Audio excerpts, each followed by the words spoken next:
that I just come in there and look for knockoffs, and that's not the case. You know, I'm actually a sharp, smart fighter. So, well, I'm here. Who wants to fight with me? I really don't care who's in front of me. I don't feel like no fighter beat me.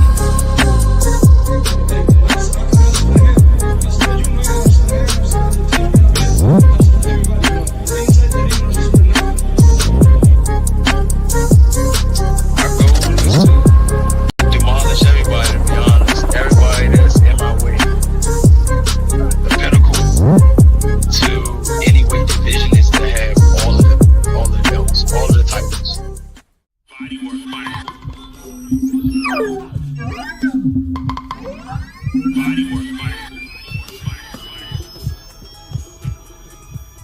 Welcome to Bodywork. Welcome back. It's Michael Rogers. Welcome to Bodywork Boxing. It feels so good to be back. Man, another day in the land of the living, man, with all my faculties. You know, I'm thankful. Got air in my lungs, food in my stomach. You know what I'm saying? A roof over my head, man. Money in the account. Wheels to be able to go where I want. You know what I'm saying? I'm taking care of everything I need to take care of, man. My lady's happy. All is love. You know what I'm saying? The few people that I call friends are good friends. And I can't complain, man. I just want to talk some boxing, man. You know, we all want to talk a little bit of boxing, man, and that's what we get on here and do. And try to do right by these guys. You know, we've been having some good episodes here lately. I see Senior responded to the episode we did yesterday, Brian Norman Senior. I don't know. I offered an opportunity to come over here for him to come over here and chop it up, but I ain't getting any response on that. And I see he responded though. It's a whole article about it, and you know, I'm not sure if he's seen the show that we was doing, but we was basically saying the same thing that he was saying in his response, and the fact that the things that Greg was saying was just utter nonsense. But you know, what can I say, man? This is the pulse of boxing. Salute, Cookie Monster, Bodywork, mic check 1 2 1 2, sounding great. You know I like that. You know I need that microphone checker. I appreciate you, Cookie Monster.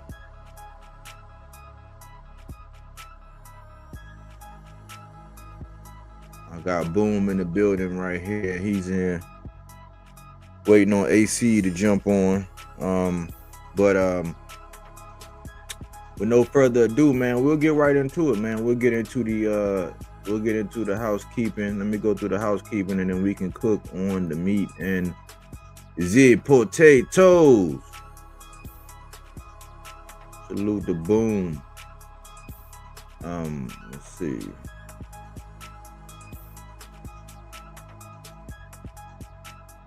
Number one, the energy that GTD gets is beyond hate at this point.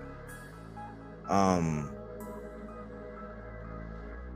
know, the hate that he gets is beyond hate at this point. You know, the energy that he gets is a little bit beyond hate. I don't really understand it. You know, what I liken it to is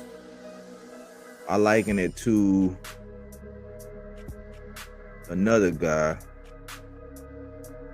Picture is worth 1,000 words. I made this up a long time ago, man. And let me speak on this real quick.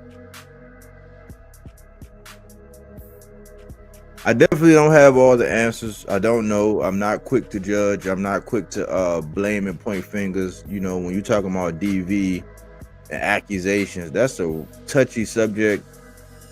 And you know, the system is always kind of slanted in one direction. So I don't even claim to know all the details. The irony of it is, this is what the irony is. It's like, I remember when Devin got his loss removed. You know, when Devin got his loss removed, it was kind of like when people are at work and it'd be like 10 o'clock and they boss come in and be like, hey, what y'all want for lunch? I'm buying lunch. And everybody like, oh, woohoo. Like, you know what I'm saying? It was like that. When they found out this Jake Paul fight with Tank got canceled, people celebrated like they won the motherfucking Super Bowl.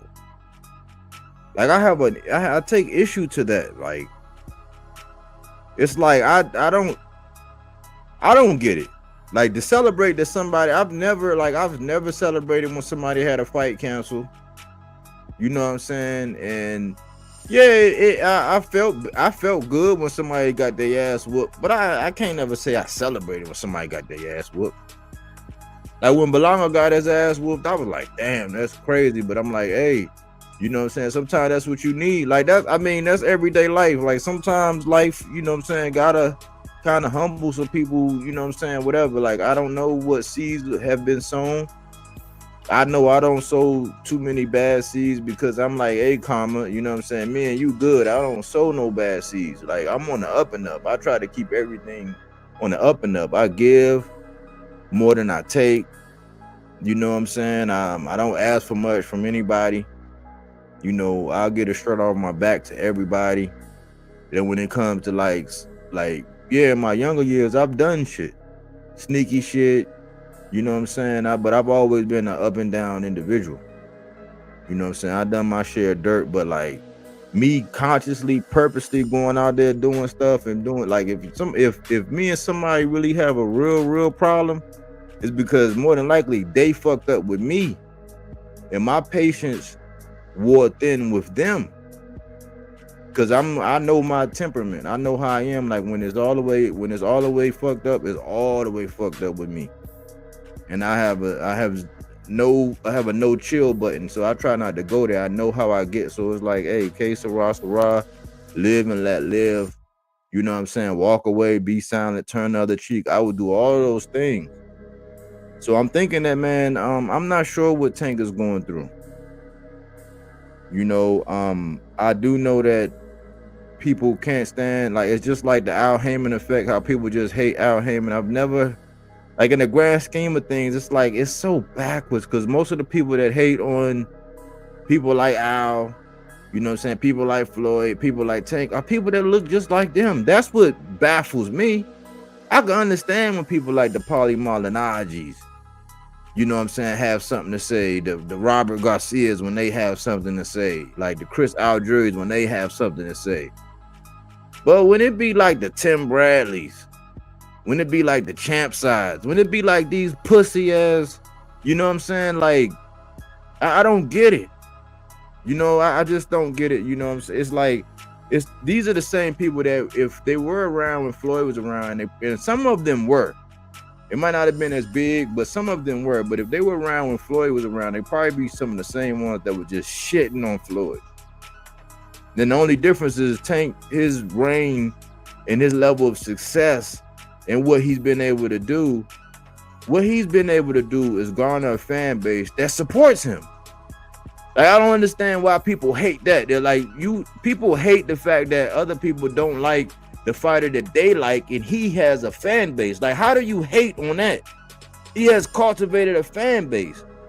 If you want to hate on, like, that's called being successful. Like, most people hate the fact that the dude is successful.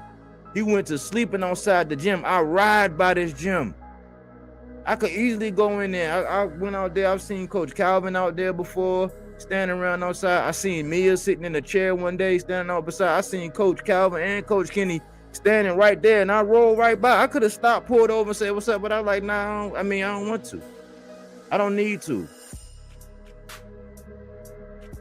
The man got a picture right outside on the wall, like on the back wall. He got image, like a mural with somebody done spray painted him on the wall out there. Like they don't know, like in this and how rough it is. If you go anywhere on that strip, you would get, if you don't belong there, you would get fucked up. I don't even be out there just chilling. Like I said, I be riding by, going where I need to go. You don't want to be fucking around out there. But if you know the story to where he cultivated a fan base, I don't understand why so many people from somewhere else, from so many different places, hate the fact that the man has cultivated a fan base. And because he's getting a bag for his fights because of the style. He has a 93% knockout ratio. The only other one, like one of the only other people that has a knockout ratio that high is like Gary Antoine. He has a 94.4. Like Tank got a 93.3. Gary Antoine got a 94.4. No wonder why they ain't hide the man. And they both coming from the DMV. But to see all the options, like people campaigning for Andre Ward and Ngannou and here the Gabe Rosado want to take a shot and all these other people, it's okay for them. They just hate it when Tank was about to do it. And I'm not even an advocate of novelty boxing. I'm just pointing out the hypocrisy. It makes no sense. It makes no sense. You know what I'm saying? I'm just gonna send positive vibes out to the brother, man. I hope he keep his head up. To me, I'm gonna say this last part and I'm gonna let it go. And I was gonna play the clip. When they had that first press conference, and this is why I said I don't like Jake Paul. I understand what he represents. He's gonna be a beast promoter, like when he hang him up. But I don't fuck with novelty boxing. I do fuck with him putting on for women's boxing, right? And I do like the way he promotes. He's getting a lot of people paid.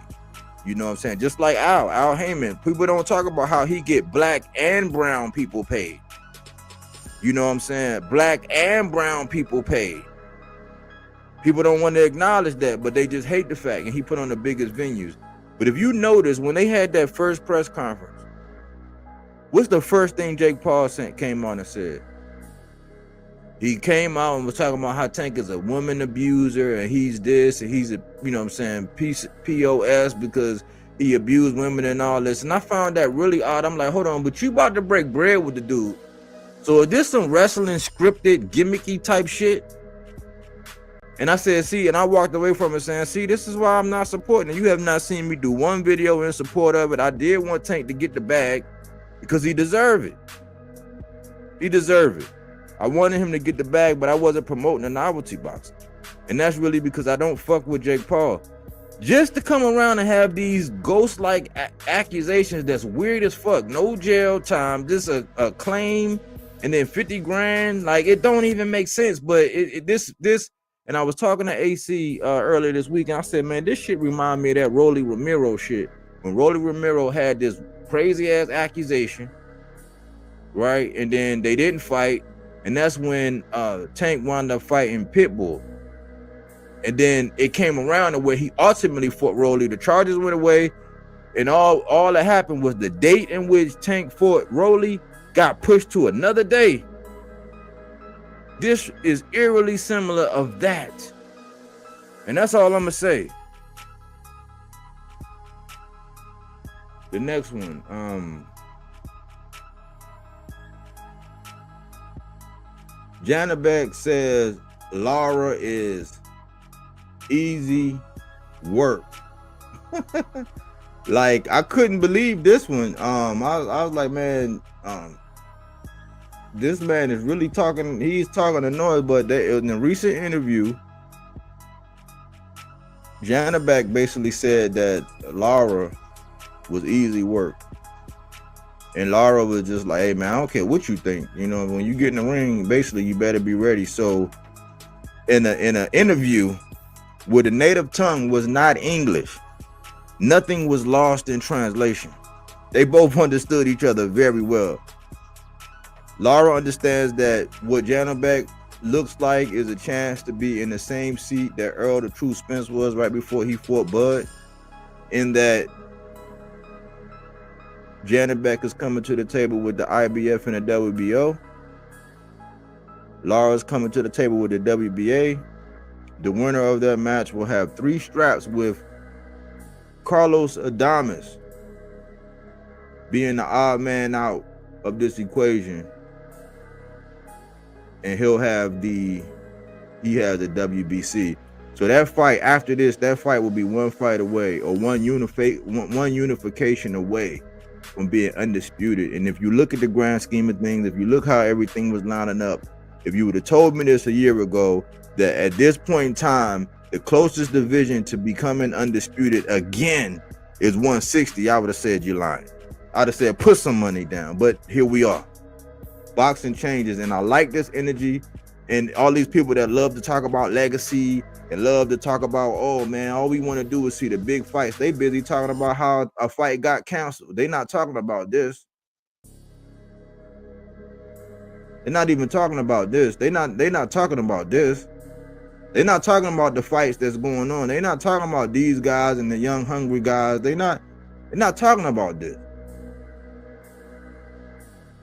They busy doing this. That's just food for thought. But Laura, this ain't no easy. I'm divided. I'm like, you know, I play around and say old man Laura, but I really respect Laura, man.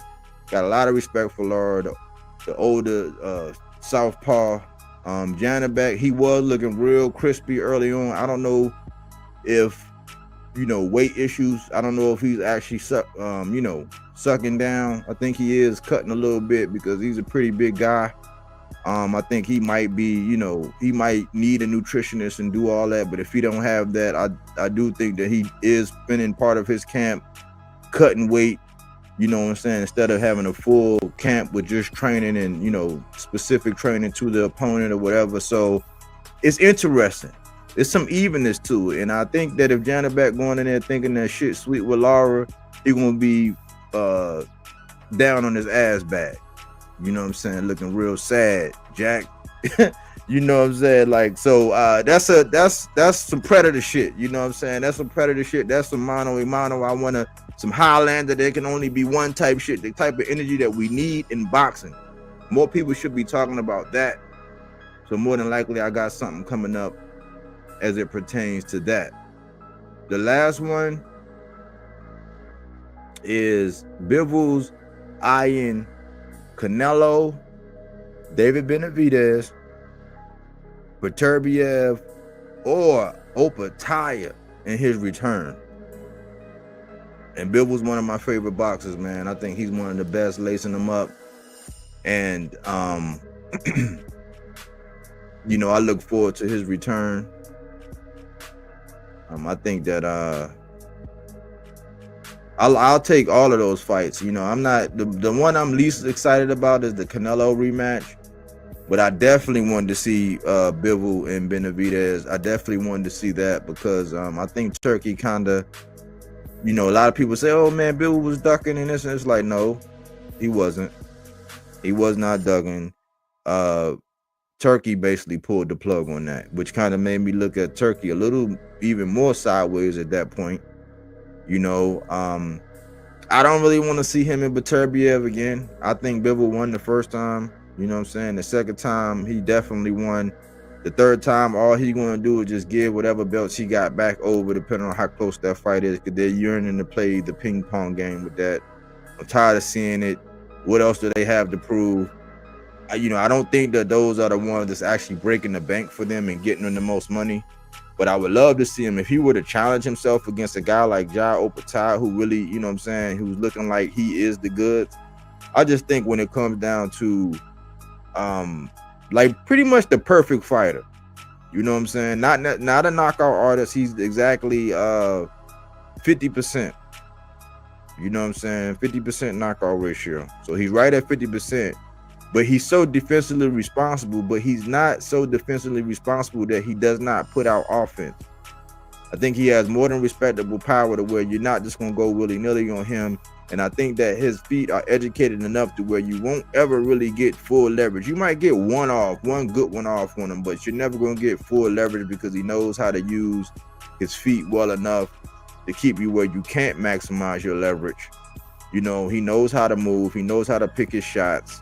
You know, he knows how to turn up, and he's very disciplined, man. I think he's one of the best to lace him up. I think pound for pound, they got him like number 4 right now at pound for pound.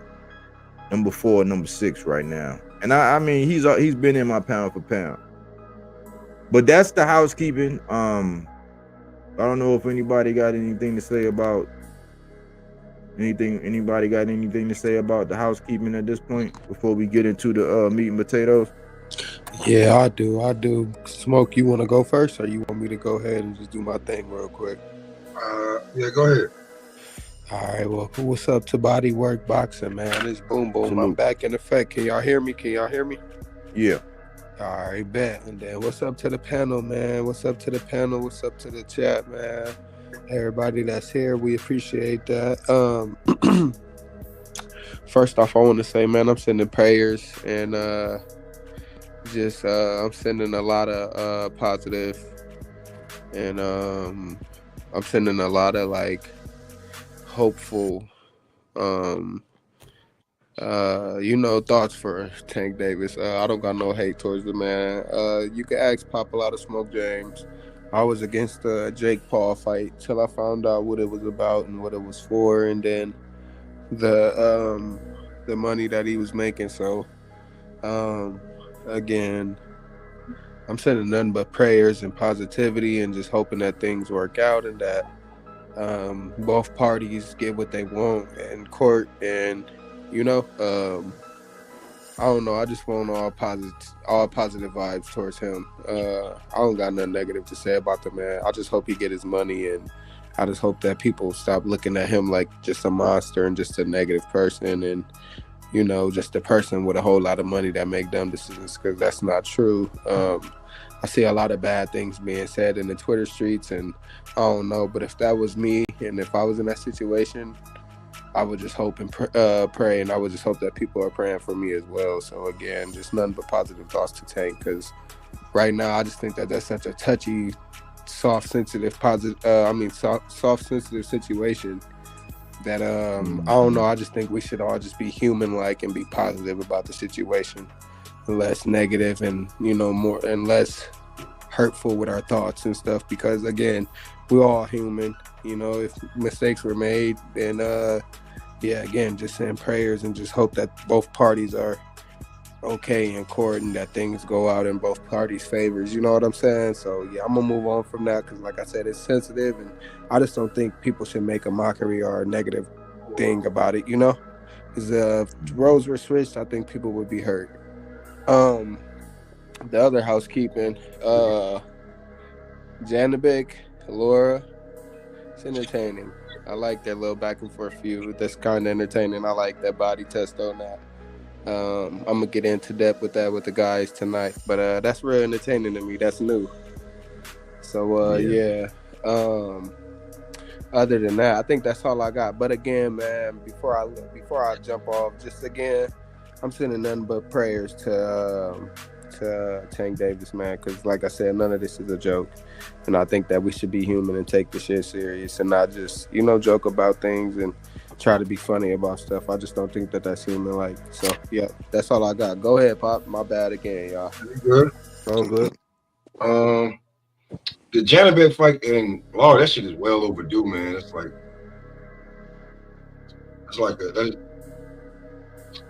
a girl from high school finally, man, giving you something after she done had 2 different baby daddies and 4 kids. You know what I'm saying? Like, that shit is well overdue. Should have been had that. But I do want to see it. I think Laura could outpoint him. Everybody, just because Janabek ain't fought nobody don't mean Laura gonna knock him out. That is a big dude. Yeah. Shocking and Stephen Fulton, I like that.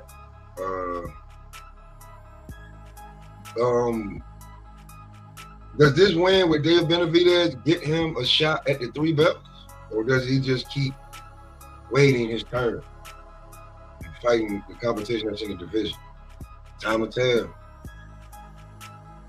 Yeah, I think this is nothing but up for him. I think he has the potential to go ahead and get the Benavidez. I just think that Turkey had to have control over that, because this is kind of like before Bivol.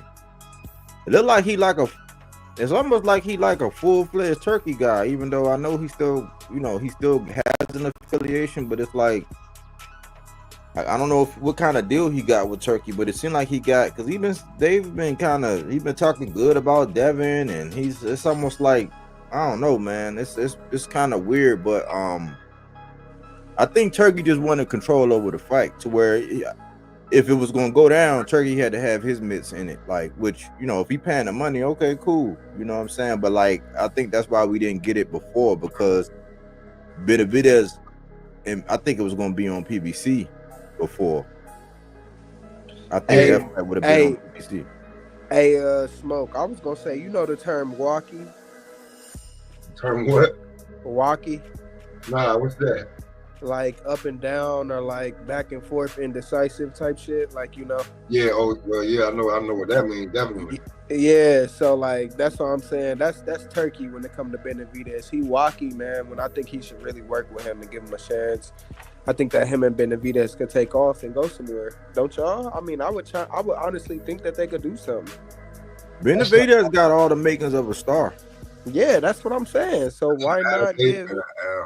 I mean, like, I mean, I know I sound crazy when I say like Turkey, give him a shot, but I mean, I'm just being honest. I think that they can make some serious money. Nah, Al Hammond gotta let him go though, because like, if you think about PBC, you think Tank and Benavidez. You let him go. If you let him go, bro, you kind of that's like damn near letting half the company go.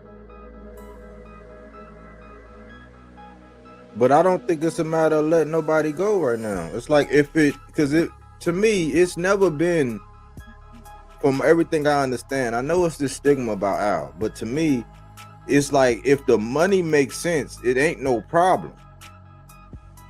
Like, I don't ever see Al, because the whole history of Al is he got into it because of his brother. Like his brother, and how his brother got done, and how he wanted fighters to have more money. So if the money makes sense, it's never a problem. Like, I think the only reason why the whole, like, he had to make an example out of Andre is because he left Jamel, a week away from the fight, and so he walked away. It's like, you can't mess up the bag like that. But like, I've never thought that. Like, I always thought, like, look at what happened with Canelo. That's the prime example. Canelo had a deal. He had just was saying he loved working with Al. Canelo himself just said he loved working with Al. He had a deal with Al.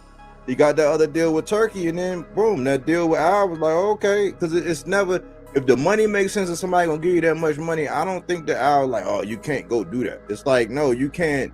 If y'all got plans, then of course you gotta communicate and all that. But I don't ever think that he had a leash on nobody to where you just can't go make no money. I think that's a stigma.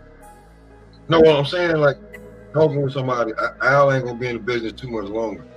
He's just trying to have his fighters land somewhere, you know what I'm saying? I ain't gonna say safe, but comfortable.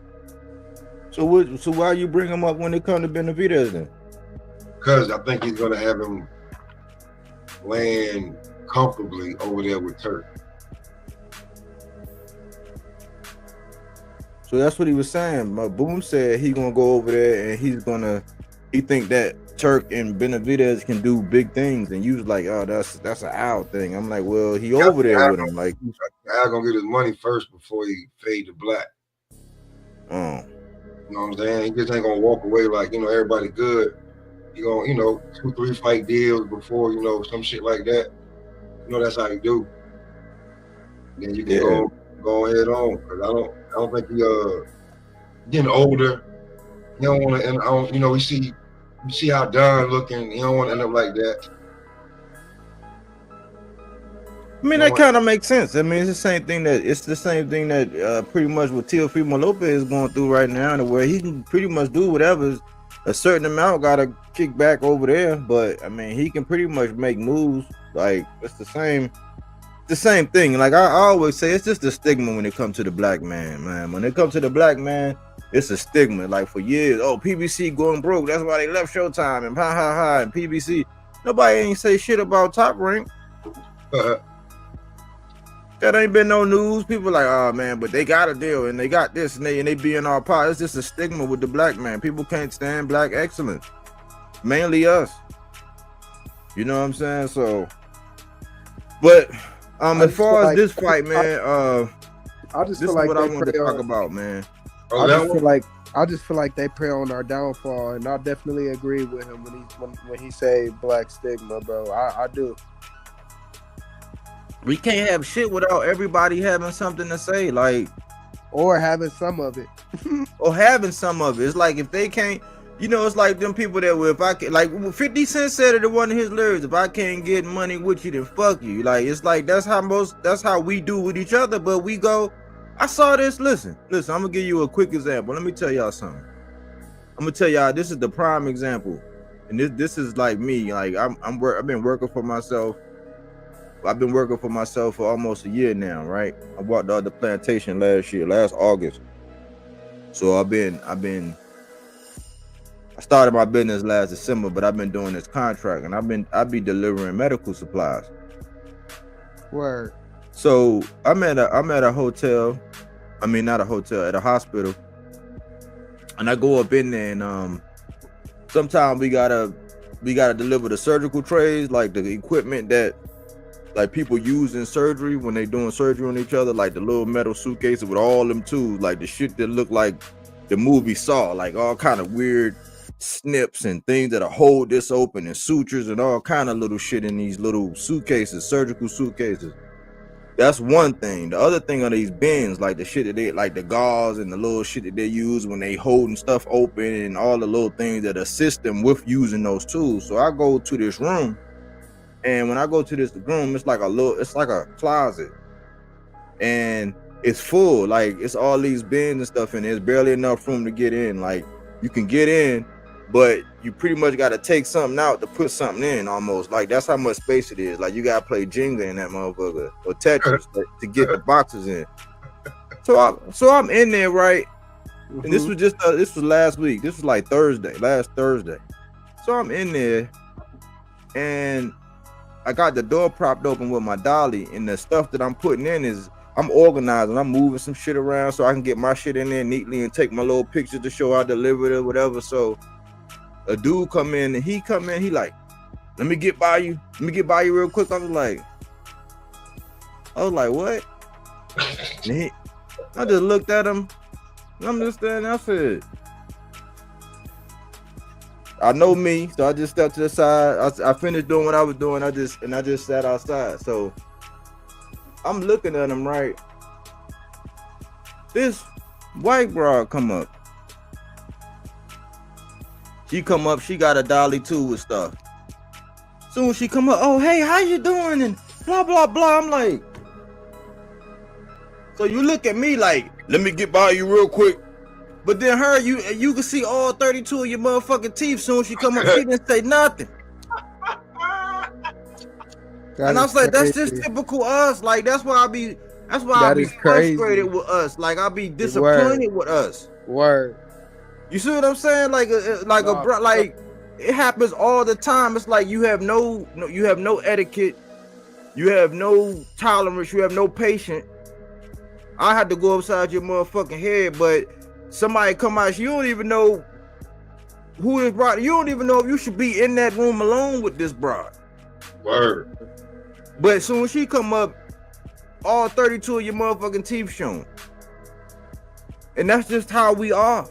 And that's what that's why I try to operate at excellence, man. I don't do that. Like I believe in my reputation. I believe in my brand. My company is Mean Transport. You know what I'm saying? I'm serious about business. Like that's what my company has been, and I live up to my brand. I got, you know what I'm saying? I try to do everything in excellence. I'm a perfectionist anyway. So I deliver A1 customer service. I'm on time. You know what I'm saying? I do my job to the T. I take pride in my work, because it's nothing like when I go around and I see other people operating in excellence that look just like us. Sometimes I'll be ready to share the tea. I'll be like, that's how you do it. Like, especially when I see young people, I'll be like, good job, brother. I'll be like, hey, man, you looking sharp.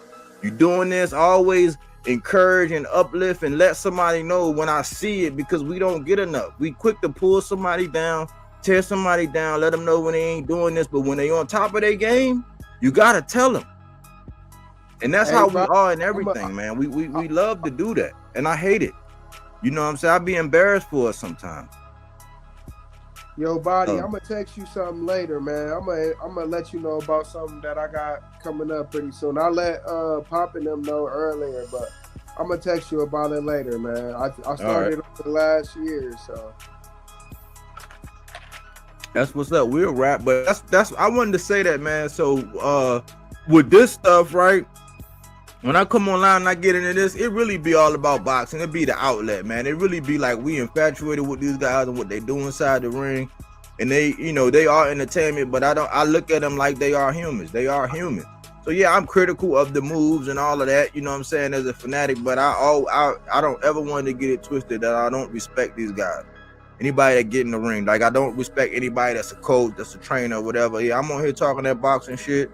Like, yeah, I am critical of moves and behaviors and stuff like that, but I don't ever want to get it twisted like I'm tearing anybody down. I'm just being thorough in when I look at this stuff. So really, when I come online, I be wanting to talk about, okay, who you think is the best. And I think that these guys are, I call them like the biggest of the little men, right? Right when you get to junior lightweight, that's like the biggest of the little guys, you know? Word. And that's pretty much right where they got power and some of them can knock you out, but they got speed, they can move, they got pretty much everything, you know what I'm saying, at this level. So I be excited about these guys because these guys, you might work with some of these guys. Like you might be at work with somebody this size, you know what I'm saying? You be seeing the little guy, the biggest of the little guys, you know what I'm saying? And these are those guys right here. Word, I agree. What I wanted to say is that I think that as a fighter, as an amateur,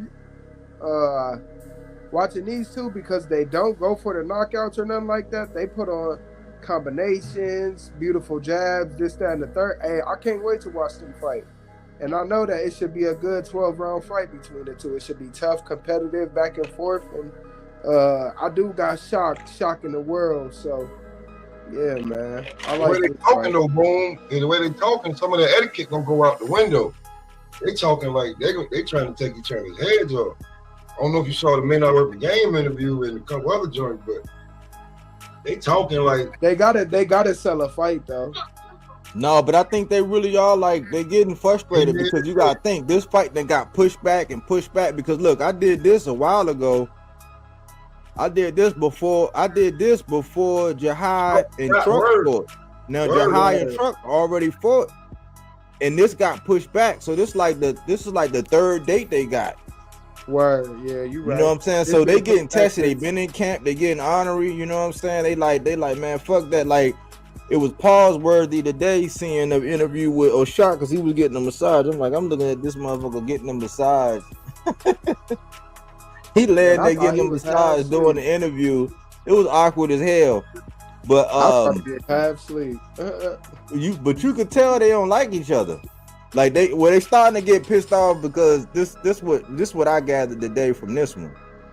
Today, the one dude from PBC, what's his name? Ray. Yep, Ray Savage, Ray Ford, my boy. No, the announcing dude. Oh, I don't know. The little chubby dude, Ray something, whatever. But he was actually, you know, conducting the interview. He was the one answering the questions and mediating or whatever. And he said something, and Fulton was like, yeah, you know, we did what we needed to do to make this fight happen and this and this and that. And Oshaki came on there checking temper. He's like, man, listen, man, you ain't do me no favors, man. Like, what you talking about? Like, you ain't do nothing to make this fight happen and all. What you talking about? He like, did we not try to, because they were talking about January. We were gonna go be in January. We did everything we needed to do to get this fight. He's like, man, listen, man. He said I was getting ready to move on from you, man. I was getting ready to say it's a wrap, because the whole underlying thing is you got to realize Oshaki is the champ at 130. He's the WBC champ at 130. So he's the junior lightweight champ. He called the shots. Yeah, so and Fulton is the featherweight moving up as the challenger. Now he's the featherweight champ for the WBC moving up. So he's the challenger in this situation. And Oshaki's feeling like he's not getting the treatment that he deserved as the champ. You know what I'm saying? Because he's the one presenting the opportunity, and they're treating him like he's the challenger. Even like on $1 million worth of game, he was in hostile territory. He was out there. You know what I'm saying? You know you gonna get that treatment when you out there messing with them cats from Philly, and he looking at CoolBoy like that's his nephew. He calling him nephew. You know what I'm saying? It's basically 3 against 1 in that motherfucker. Yeah. So when I looked at that interview, what did you take from that interview, Smoke? Yeah. One, I give Shockey credit on being a real one for even taking that interview like that, because I could have been like, nah, I need my interview by myself. That's one. Mm-hmm. 2, you right. You anytime you go up against in there against a Philly fighter, you behind the 8 ball with them niggas. Anyone.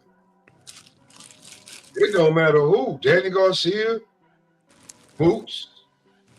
You know what I'm saying? CoolBoy, Steph. And listen, if them boys from that Philly coast, the Philly area, you behind the 8 ball, man. I think they both got something to prove. But I do like Shockey though, man. Man. I do like Shockey, man. But they both got something to prove. I like Raymond Ford too. I know this for sure. I don't know who's gonna win between. Salute. Salute. I don't know who's gonna win between who's gonna be the best dressed neither, because both of them niggas are showmen. Yeah, so look. You know, when it come to that, and then when it come to in that ring, are they gonna try to outskill each other? Is somebody gonna try to show they the bigger man, they got more machismo, they hit harder, or they rougher, tougher? Like, because these are both too skillful fighters. If it goes skill for skill, it may be no punches thrown. So I'm trying to see who gonna take the first chance in the fight. Man, when I speak about this fight again, I commend O'Shaquie for taking that interview, like Pop said. I definitely don't like Gilly and them. I'm not like really too much of a fan. I mean, I'm a fan, but like I'm a fan of them when they not talking boxing. I'll put it to you like that. Like I fuck with them when they not talking boxing. That blood and boot shit, that shit still got you a little pissed off? Nah, I'm not even thinking about that situation. I ain't thinking about anything that people saying about Bud. I'm actually happy people talking shit, because you know what? I mean, Gilly should know though, bro, because if you... Nah, I'm happy they talking. I'm happy that he people should know talking. he boxed. Gilly trained as a boxer, so he should fucking know. He just so Philly. I'm happy that people talking shit though, because again, small team, it's my gym, these my people, and we deserve it. This what the number one people get. When you're on top of the world, when you're at the top, this what we get. You feel me? So this what come with it. This what come with the territory. We've been ready for it. But let's break these fights down though. Nah, we is. Let's break it down. When we look at them, let's look at these guys. Because I've been asked who's stepping, you know what I'm saying? And Fulton got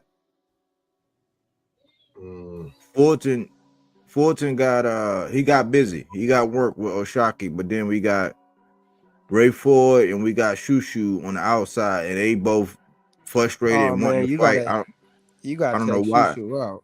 Oh, my bad. I don't know why they don't go ahead and fight each other. But in the regards of these guys, and salute AC. But in regard to these guys, O'Shaquie is 23-3. Stephen Fulton, he's 23-1. O'Shaquie is 32 years old. Stephen Fulton is 31 years old. They got O'Shaquie listed at 5'8".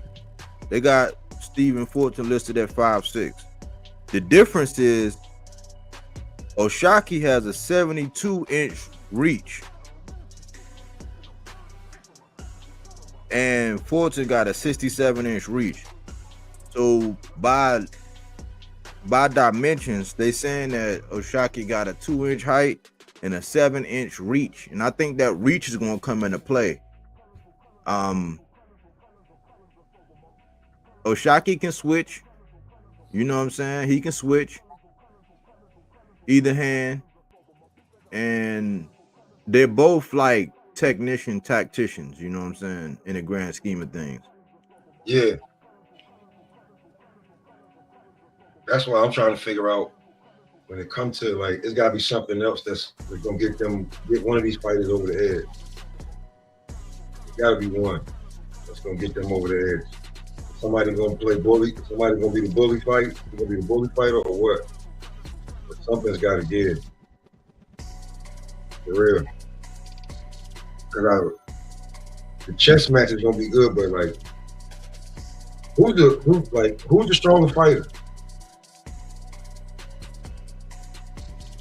I tend to say Oshaki. You know what I'm saying? Yeah, that's what the general public feels. It's Oshaki's the stronger fighter, and it seems in this one, it looks like more people are leaning towards Oshaki than Stephen Fulton. And it's gonna be down there in Texas. You know what I'm saying? I think Oshaki gonna turn up because he know this is a statement fight, and this is like a stepping stone for him to get to Shakur and put that pressure, because he's saying he want to move up and put that pressure. But Ray Ford want a shot at Oshaki, so it's like a love triangle and shit. You don't want a shot at Oshaki. He got the belt. You know what I'm saying? They act like they don't know the other 3 champions. But that's like that in every division. It's like they doing that in every. This is like at 140.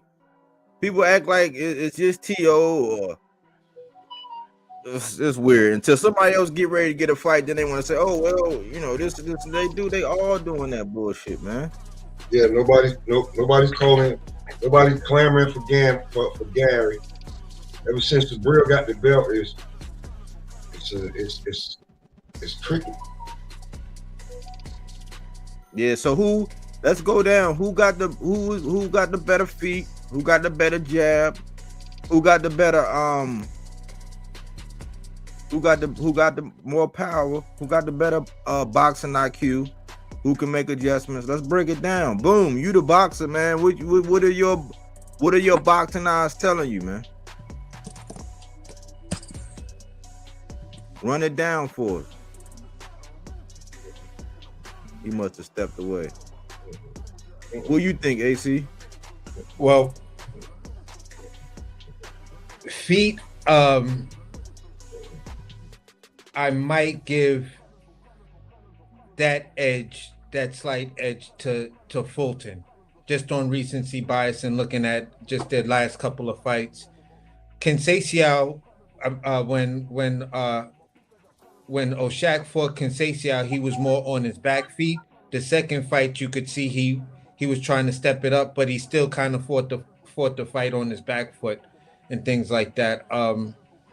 I might give the slight edge to Stephen Fulton. Jab wise, I think they're pretty even. Just from my observations, I think they're pretty even. Ring IQ,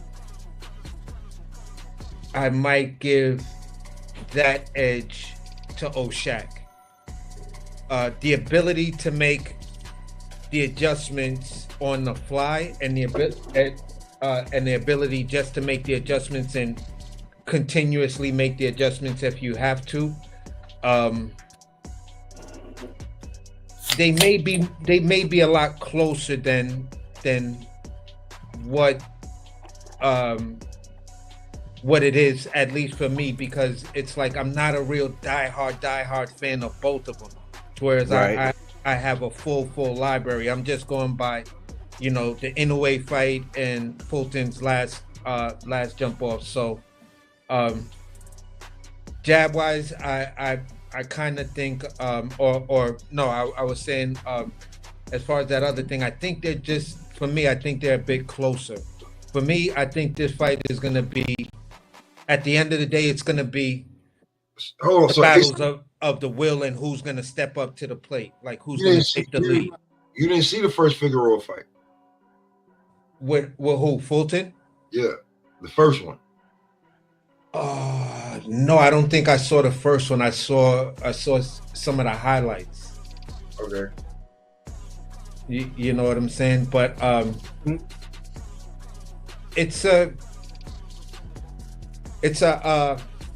interesting fight for me, just on the sheer basis that you're actually looking at two very good boxers. That part I'll give them both. I like their boxing styles. To me, they're entertaining boxers. So who's the younger, I'm gonna say, who may be more inclined to try to press the fight and impose their will? I think I might give that edge to Stephen Fulton, because just on the last couple, it just seems that O'Shaq is better when you're coming. You went out. Mm-hmm. You went out, AC.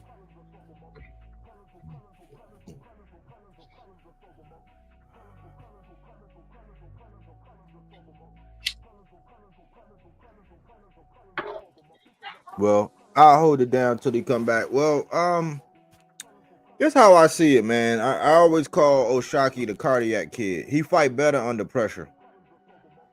It's almost like they need to tell him early on, you're losing. You're blowing it, kid. You're blowing it. Like, in order for him to step up, you know. And I think that this is going to bring out the best of O'Shaki. I think he know that, you know, he's at a crossroads because, like I said, he's 32 years old.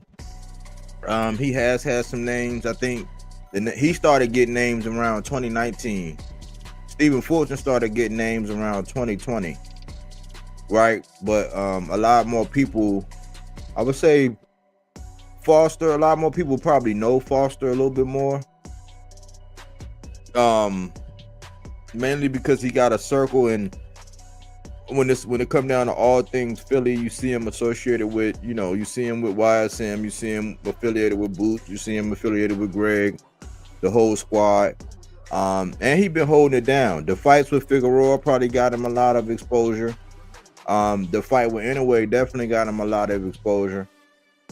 So, you know, I think he may have learned from the Inouye fight. You know, I think that was more personal. It wasn't nothing like really inside the ring or anything like that, because what he did learn was that I need to get my ass to a weight that's better for my weight cut. You know, I don't have to cut so much. I think that's what the Inouye, that's the biggest thing that the Inouye fight taught him. And I think that he went through a time to where he had to get himself out of a rut, because for a while he was acting all despondent and down, and you know, his spirits was low, and then he snapped out of it. So I'm like, man, that's how you do it. So because his first fight after the Inouye fight, he got dropped and everything. I kind of thought he lost that first fight after that, but I think you can kind of argue that first Figueroa fight he might have lost, like, in my opinion. You know what I'm saying? When I go back and look at it. And Figueroa is one of them guys, he get hit the most. He's like, in CompuBox, he's like the most, he's one of them guys that get hit the most. He blocks with his face. Yeah, he like the Jared Hurd of the lower weight divisions. But surprisingly, Jared Hurd beat Greg Hackett too. Just, that's a fun fact. But I would say, man, I like the versatility of Fulton. And I think that this is gonna be a sneaky good fight. I think that this fight is gonna be.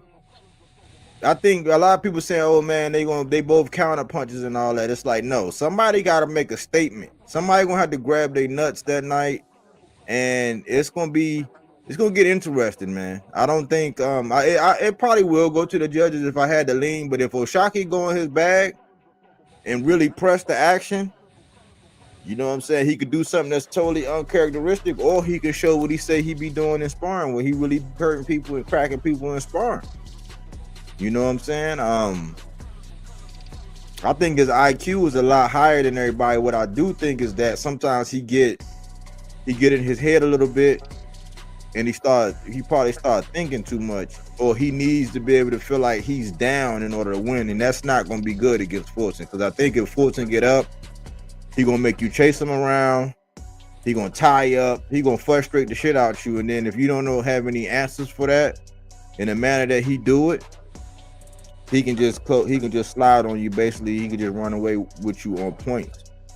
So, you know, I think that the bad blood is gonna make this. They're gonna want to hurt each other by the time they go through another weight cut, you know, and start peaking and start having to say goodbye to their loved ones, and by the time they get ready to weigh in and yell ding ding ding and go through a whole nother round of press conferences, ask the same question 1,000 times, they're gonna be ready to hurt each other. I think they're ready to hurt each other now. I'm telling you, like you can just see the way they was like talking, and then when they finish talking, how they look at it, they'll look at the other one like, and then he looking like. And then you looking at Gillen and them, and so it's like, and then it's 3-on-1 because they looking at, because you know what I'm saying? So it was like, and you know that shit is chopped and edited and cut. You know what I'm saying? Them niggas ain't been live in years. So that shit is chopped. I want to see what it really look like. Word. I want to see what it really look like. But my assessment, if you do it, either way you do it, jab, you can say they both got jab. They both got combination. They both got good footwork. They both are defensively sound. They both are technical fighters. They both have high IQ. Who's the stronger fighter? Who's the grittier fighter? Who's gonna be the meaner fighter? It's gonna be shit like that. Shit that's not in the fucking textbook. That's what's gonna win this fight. Because when both of them have it, and you can go tit for tat with either one, is who's gonna assert their will. That's who's gonna win this fight. Yeah. Yeah, I could get down with that. I mean, that's kind of what I was saying, but I didn't say it in the manner that you just put it out there to where it sounds a lot better. I'm sipping. I'm sipping, so you know I'm getting straight to it.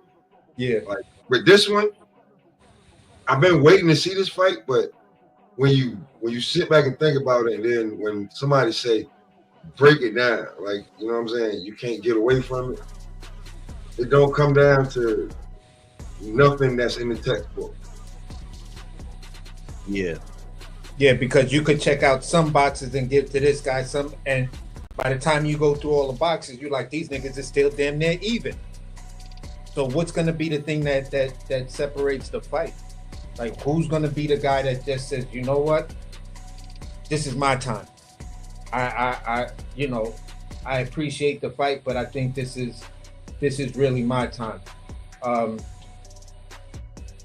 It's at the end of the day, man. This is Dimitri Bivol, but with two boxers. You just got two guys that can really, you know, scrap it in and get it popping and shit like that. And I'm intrigued for this one. This is one I'm definitely looking forward to watch, because I want to see the outcome of this, and then see who's the first guy to make that move to 35. Well, the first guy is gonna be O'Shaquie. After this fight, I think he's gone. That's one. I think Fulton need to go up to 35 too, because he just getting to 30. He just getting to 30. So make that shit a pit stop. He gonna, but when you want to make it a pit stop before you jump up there, you want to get you a belt. You want to get you a belt before you go, unless you have a big fight. But O'Shaquie and Fulton isn't a big enough fight that win or lose, both of them could go up. Well, they got some work. O'Shaquie saying Fulton made a mistake jumping up to his weight class, and he's gonna show him that it's a difference. Okay. Now he do got a 7-inch reach advantage. That's gonna be interesting, man. This might be like the Richardson Hitchens versus Liam Powell type effect, man, where it's like, yeah, that shit look to a motherfucker that know how to use that reach. It might look a little different for Fulton jumping in and jumping out. He's gonna have to be very tactical jumping in and out against Oshaki with that reach advantage like that. Yeah, you better. But yeah, I think Fulton has been I think he is you know, I don't know if it's quite fat camps, but I think that he do let himself get a little bit bigger, you know, for them lower weights, like, and he can't keep doing that. So he might get up there and he might feel hydrated and strong when he first get up there. He might be more powerful than he ever been because he don't have to cut as much.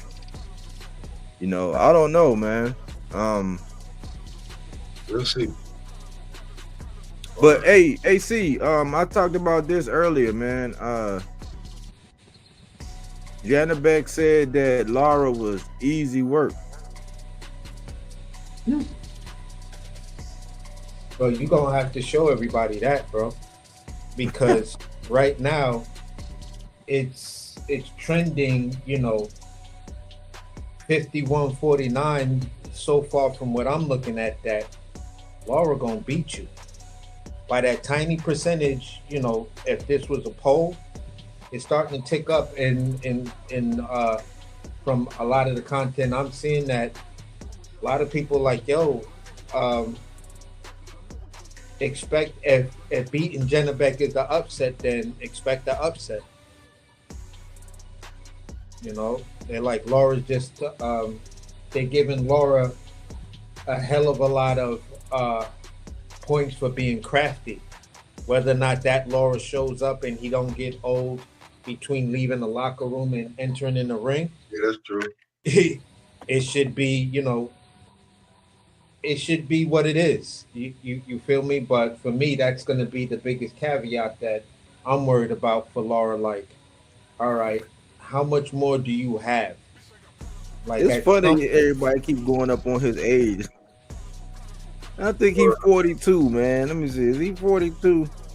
Niggas say he probably 50. Cubans be aging different. Yeah, them Cubans, boy, they be lying about. I'm just like, yo, it just be looking like them Cuban dudes just be lying about how old they are, just so they can get in the American market and people don't get on them about how old they really are. Because Andy Cruz looked like he really like 38. That's how old Andy Cruz looked to me, bro. No, he's born April 11th of 83.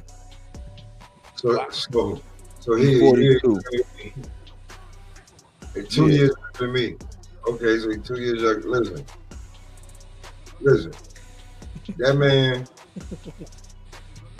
has fought nobody. Janabek has nobody on the resume that you can be like, huh? Nobody. Not a soul. That prepares him for him. Yeah. Nobody that prepares him for Laura. Laura got some people on that resume. And it seemed like when he got to 160, nobody could stand up in front of him whenever they fight him. Yeah, I was looking at some Laura the other day, man. He vicious, man. He vicious, man. He got that pick and pop, man. He can pick and pop, and he'll frustrate you because he's so disciplined. He'll kind of wait for you. It's like he kind of entice you to come in, and then he move. Then he hits you, and then you can't. And then when you get ready, like, it's just, he play a game, man. It's a big cat and mouse, man. And he's been sitting down on stuff. And when I looked at him, man, his arms look big as shit. He in good shape, man. Yeah, that's why. He know he fighting a young dude that say he hungry and he talking that stuff. I know he motivated. Yeah, I mean, Laura, if nobody's coming up to really make any noise, Laura wins this fight. He one fight away from undisputed. Oh, He also said, "Oh, he said I could fight. I could fight Laura and I could fight Adonis and Bud. He don't worry about it. I basically can get all the belts and then Bud can fight me." He basically said, "I'm like, Whoa, this man is confident, man." whoa. Hey, listen, I like that kind of energy, bro. I like that kind of energy right there, and it's just again, body, as much as I've been saying before, it's that gift and a curse. Like, bro, y'all, you already said it. You left a couple of drops of blood in the water, so that shark may be on its way, that killer whale may be on its way, but it's taking its a slow swim. You feel what I'm saying? Slow swim to exercise and get lean back down or whatever. But yeah, that'll be funny as hell if Bud stay around to fight Laura for undisputed at 60. That shit would be hilarious to me. I'd be like, this fucking guy, man. Somebody got to go get that belt from Adonis. And that's what I was saying. If nobody challenges Adonis for that belt, then Laura's one fight away from it. But if it's gonna be what Body just said, and that's Laura's mindset, then he's like, listen, Bud. No, that's Janabek's mindset. Oh, that was Janabek that said that? Yeah, that was Janabek that said that. Yeah. The nigga Janabek is talking hot shit. He said Laura was easy work. And he'll get all the belts and then fight Bud. Like the Bud, don't worry about it. I thought it was Laura. Okay. So that's Janabek that said that. Yeah, because I don't know if he got a decent. We gonna know if he got a decent boxing IQ or he just been bullying and cherry, like he been match made and just been that much better than everybody. I thought he was nice when I first saw him. Then I seen a couple fights and I was like, oh, okay, I can see a couple flaws. And then he had the weight thing. He had that Munguia moment. You know what I'm saying? Yeah, it was Munguia moment. Munguia passed out. But without Buddy McGirt, that's when you start to see them flaws. Yeah. Buddy McGirt, and then that's when you start seeing a lot of cherry picking.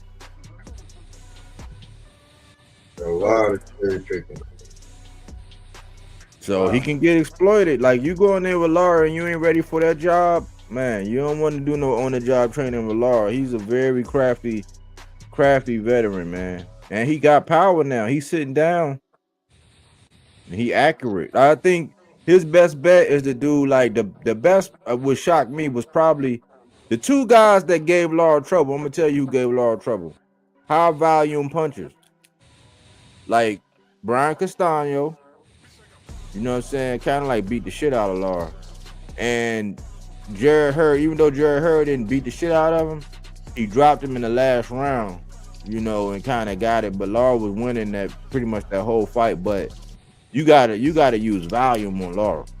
Yeah. But you gotta be tactical in how you doing it. But volume, that's the common denominator I see. That's the only thing I really see. You gotta use volume on them. And I just to piggyback off the volume point, to a certain degree, I think a crafty volume puncher is the guy that winds up beating Brian Norman. Yeah. You feel what I'm saying? Other than that, if you're a pace guy and you're kind of methodical, I don't know if you beat that kid. But because I seen glimpses of it in that Jin fight, the things that got him to the ropes and stuff like that and made him actually just back up was when Jin threw punches in volume. Whether they was connecting or not, he just threw them in volume and he just backs up out of there. Yeah. You feel what I'm saying? So, It's like this. Remember when Tank was fighting Cruz? Yeah. Leo Santa Cruz. It was just like that, where Cruz was getting in, like Cruz was touching him and doing all that, and Tank was just like, man, fuck it, I'm about to land mine, you know what I'm saying? But like Cruz he put up a great fight. Yeah. He put up a great fight. I couldn't believe it. I said, man, what the hell? That was Halloween time too, around that time. But Just got tired. But yeah, I'm just saying that for some punchers, not for every puncher, but for some punchers, I think their kryptonite is the volume puncher, but the volume puncher has to have an IQ and some tangibles around him to get around that power. You feel what I'm saying? So that's my only point. And if that's what's gonna beat Lara, then I don't know if Janibek can punch that much, can stay with that high volume of throwing punches like a Dimitri Bivol would be able to. You feel what I'm saying? Because if I look in boxing and say, all right, who are the most effective volume punchers? You can give Bam that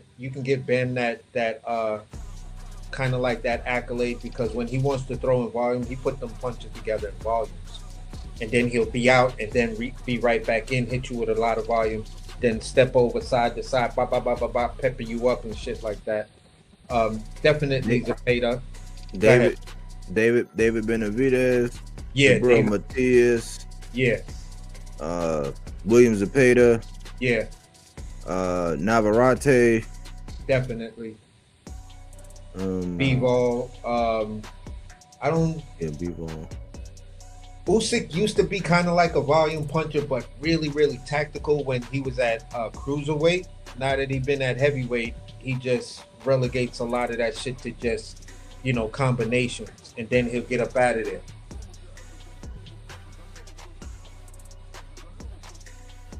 Yeah, I think that's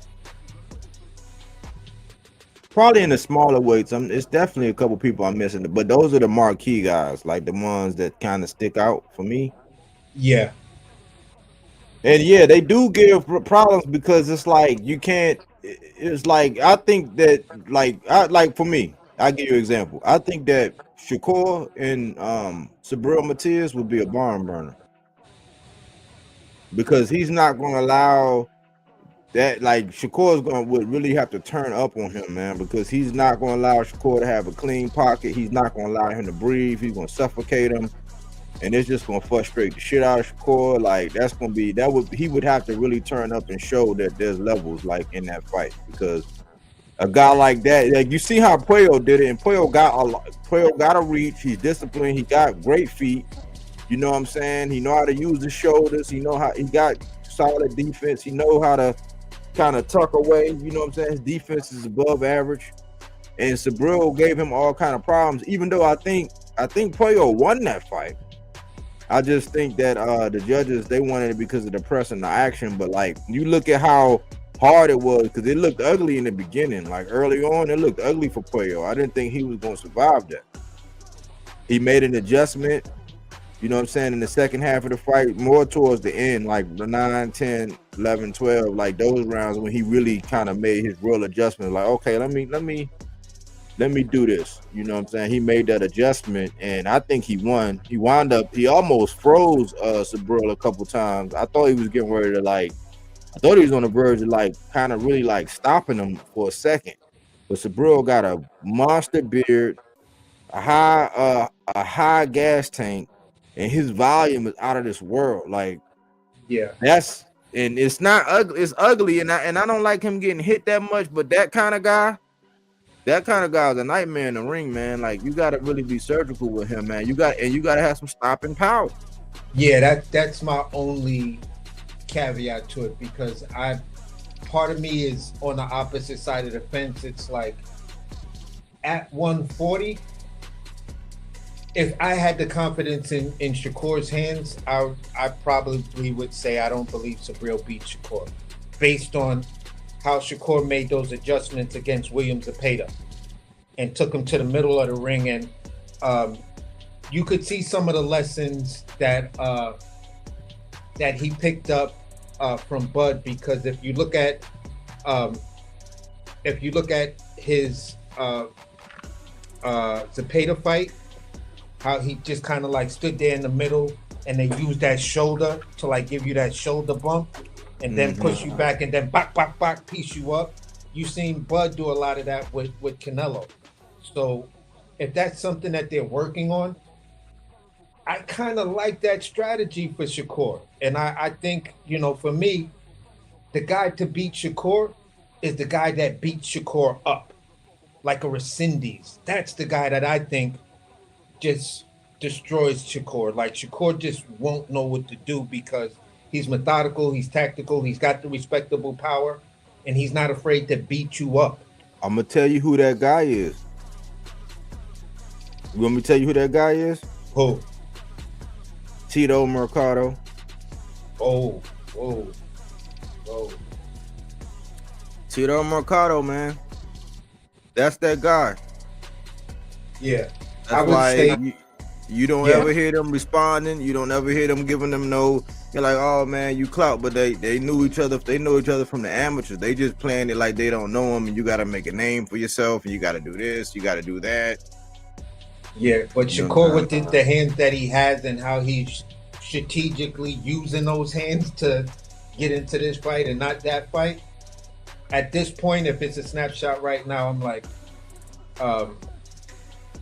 you may be able to piece Matias up, but it's not going to be anything to keep Matias off of you. Matias is a bigger dude, and I think he could eat, you know, your best shot with the type of hands you have right now. So you fighting Matias right now, I think Matias beats him right now. Until I have confidence that, yeah, my hands are 100% better and I see him beating, you know, really putting hands on somebody. But yeah, Tito Mercado, yeah, I think that's the guy that really, really, you know, puts it to him. But I think for me, I think that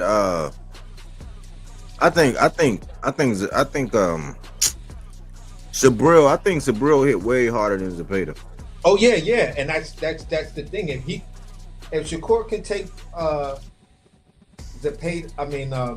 Zabril's power and shit like that, and not, you know, get a who did he say hit him so hard in the body and shit like that? Haratunian? Yeah, and not have like either a Haratunian flashback or somebody like that from his past and then get on his bicycle or whatever, or become evasive, then you know, it's gonna be an ugly fight for Shakur, and people are gonna say what they say. But he said it was Valdez. He said Valdez. Yeah. Oh, all right, Valdez. Yeah, Oscar Valdez. Oh, Valdez. Yeah, he said Valdez hit with a body shot there. He thought that he was rethinking boxing the way he hit with that body shot. Yeah. So for me, it's just more like, okay, you believe in Shakur that got good hands. I think he beats a lot of guys at 140, but it's the guy that's going to come in there, beat him up, and be strategic how he beats him up, like the Rescindes.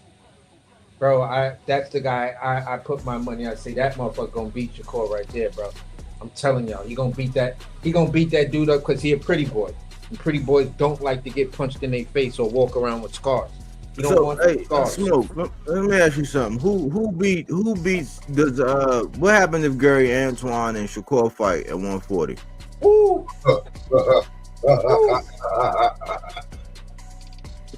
Oh man. Gary. Gary. I don't think Shakur has enough pop to keep Gary honest. And even if he did, you just ain't gonna have that much defense.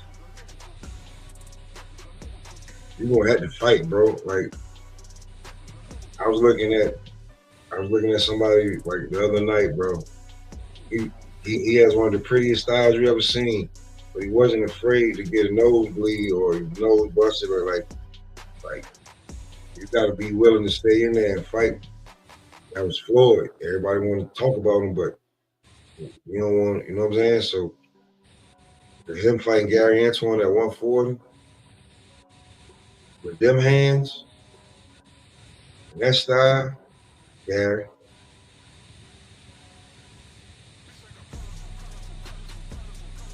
Yeah. You thinking that Gary's gonna try to sit there and box? No, he's gonna pressure him way worse than Cepeda did, and he will hit him flush. Yeah, that's what I said. Like, I mean, that's why I'm like, I don't know, man. Like all of these divisions, I ain't gonna lie, man. All of these divisions are up for grab, man. Yeah. Somebody kind of gotta grab their nuts. Like, I mean, I'm just gonna peel the scab all the way off and rip the band-aid off to let this shit air out, so we can all understand that none of these guys are really grabbing their nuts. Like, nobody's really like really pressing and putting their foot down, saying like, and by default, because nobody's fighting him. The only one that really has the energy is a guy like Bakram up at 154, but ain't nobody fighting him to actually prove that, like, to allow him to prove that. Yeah. I think Sabril is kind of showing that energy because he lost his belt, right, to Liam Paro. He got right back in there and got a belt. And it was kind of, I think it was a little bit of a gift. I don't think that, you know, I think Sandor Martin beat Puyo. You know, I mean, you know, it's but that's how 40 is, but that's how that division is. But like, it ain't nobody in any of these divisions that's saying like, I am the man, fuck that shit, that's my belt. You know what I'm saying? Everybody, some people are talking that talk, but ain't nobody aggressively pursuing and locking down nothing. Like Bakram, I mean, I like the energy Brian Norman got by accepting this, but it's like, you know, start clearing out shit. Yeah. Yeah, definitely. And we had this discussion, and even me and Pop had this discussion, and we feel the same way. Like, my whole thing with 54 is deep. That division is deep. You feel what I'm saying? Like Mariana Trench deep. But it's seeming like nobody has any balls to take the division. The last person that actually had the ball to take the division, everybody shitting on him like he did nothing. And that was Mel Charlo. So, you know, outside of that, 54 is deep right now. 40 is deep. It's seeming that, you know, for me, it's seeming like these guys want to get some of these fights going. But with the state of American boxing promotion, I think that's probably more in the way than anything else. You feel what I'm saying? Of why we're getting the fights, but now it seems as though shit is kind of like slowing down a little bit. Although the beginning of 2026 is looking crazy right now. Yeah. You know, but you know, maybe toward the end of this year, we still got some really good fights, but it's a lot of things are up in the air, and once those things can get cleared out, I think it's going to be a clearer path to where at the beginning of 2026 is going to be, it's going to start off really crazy, and then the middle of 2026 is just going to be unexpected, and by the time we get to the end of 2026, you know, some of our favorite fighters might be handed their first loss.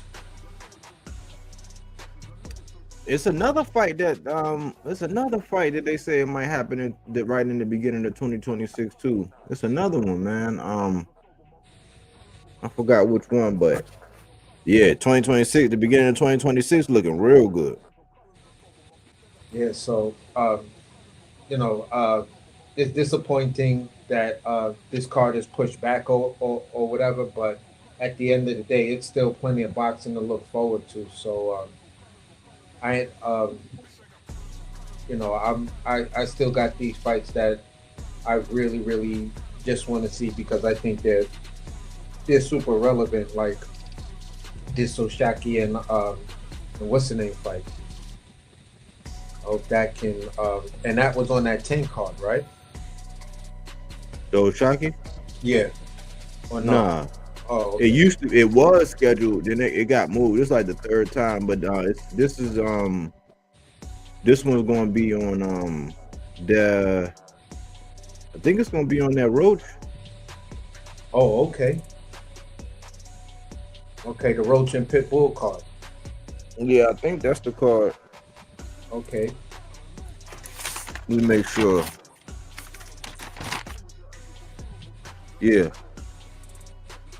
Pitbull and Roach with Shocky and Fulton, Janabek and Laura and Jesus Ramos and Shane Mosley Jr. That's a packed card, man. That's gonna be Yeah. brutal.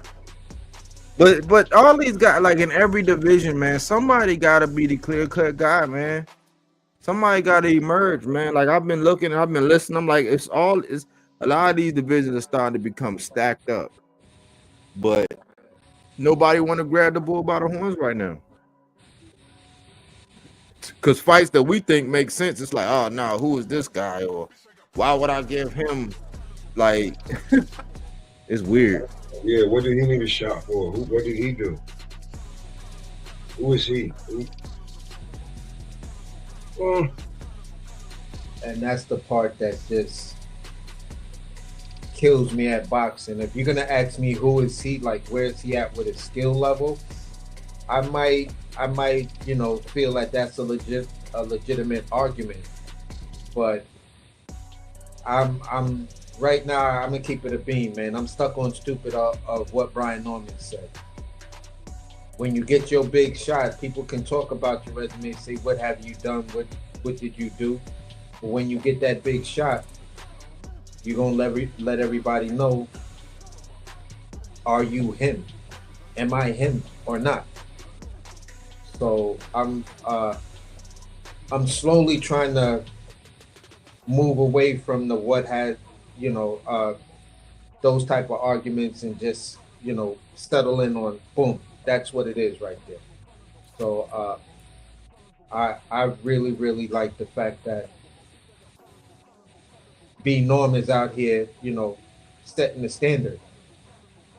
So we got, between what old boy say, he was like, he listed a bunch of fighters that he say are actually making it happen. For me, I really got to put right now that Dev and Brian Norman fight right now is to me the biggest fight in boxing because it's panning out to be like that.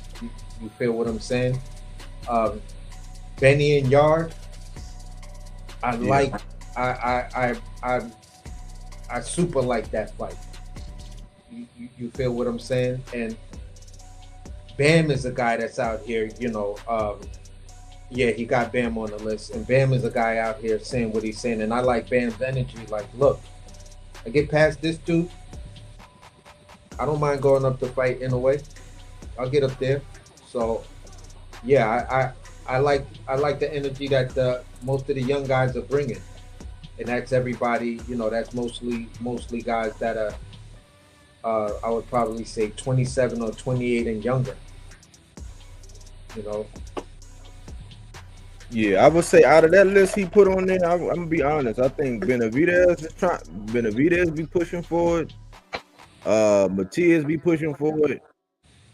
Bam be pushing forward, and to a certain extent, in a way, he's at a point where he's just doing what he want, man. Like, cause really, it ain't no. I mean, he done already got every accolade you could imagine at this point. So the only real challenge for him is to go to 26, and I don't think he really want to do that.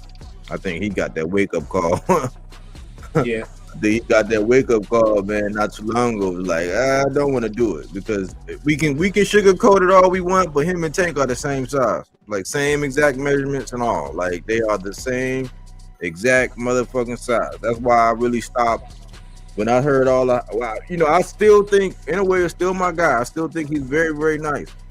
But I stopped all the hyperbole when I started saying, listen, man, the expectations for both of these guys and how one guy is treated versus the other one, Because if Tank did that shit, they got mad at this nigga when he went down to 130. Imagine if he did what Inoue was doing. He would be down there like basically unaliving people down there. You know what I'm saying?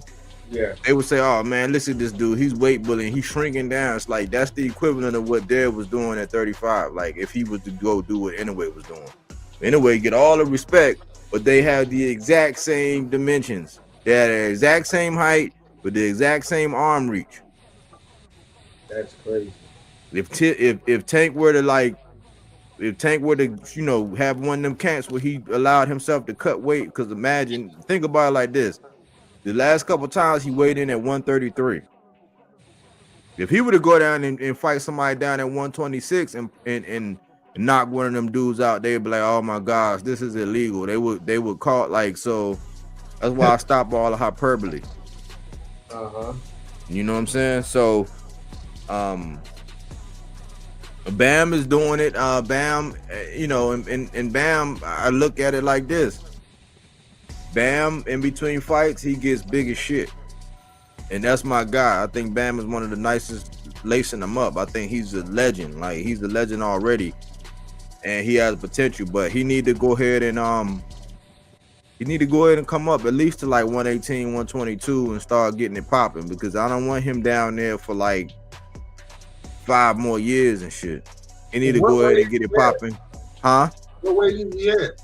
He at 115. Oh man, he got to get to 122 quick, and then like going up to 26, man, just so you get a recognition belt, bro. Like, yeah, because he's supposed to be getting Nakatani, but Nakatani went from 118 to 122, and then Bam thinking about, anyway, thinking about going up to 126, but I don't think he going. Yeah, me neither. I and plus I was hearing some rumblings that this may have been the fight before this one, but Ben was saying he's looking to maybe have 1 or 2 more fights at this weight before he's thinking about going up to 118.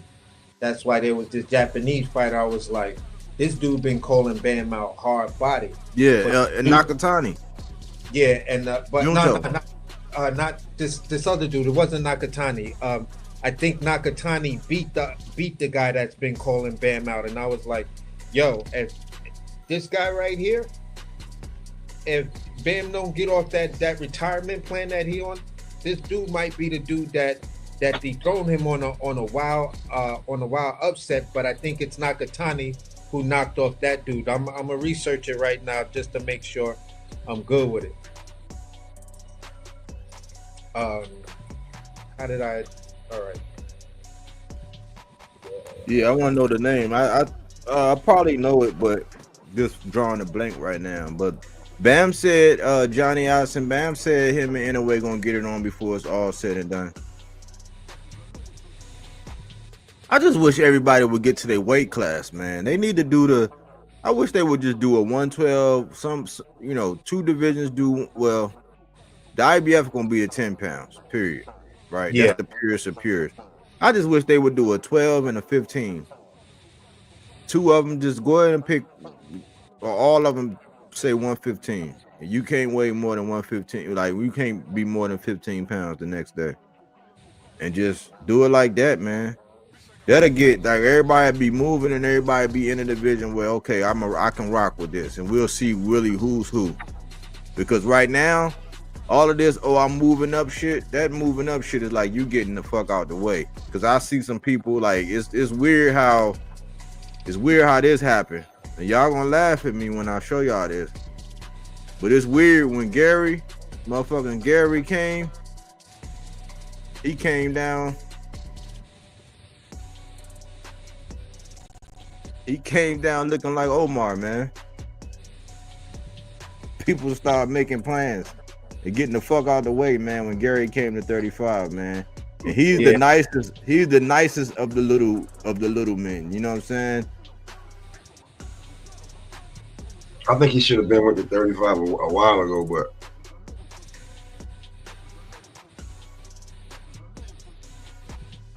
yeah. The dude I'm talking about, his name is Tension something, but it's not this number 1 guy. that's sitting here. The dude just lost. Somebody beat him in a big Japanese upset and shit like that. So he need to shut up then. Is it No, Tenshiro? huh? Tenshiro? Oh, was it TNJI? Yeah, I think that might be him. I'm actually looking for his name, but it was Tenjiro Tenshin or it was something like that. But I was looking into him and stuff like that, and then I wanted to see the fight, and he was on what's the name was talking about him as well as like, yeah, if he gets past this guy, you feel what I'm saying? He should be a shoo-in to get the Bam fight, depending on if Bam goes up to 115, if he goes up to 118. You know, I'm not seeing his name to be absolutely sure. And let me see if I could just see if it's just still in my Google search. Tenshin Nasukawa. No, it's not Tenshin Natsukawa because he's 7-0. Oh.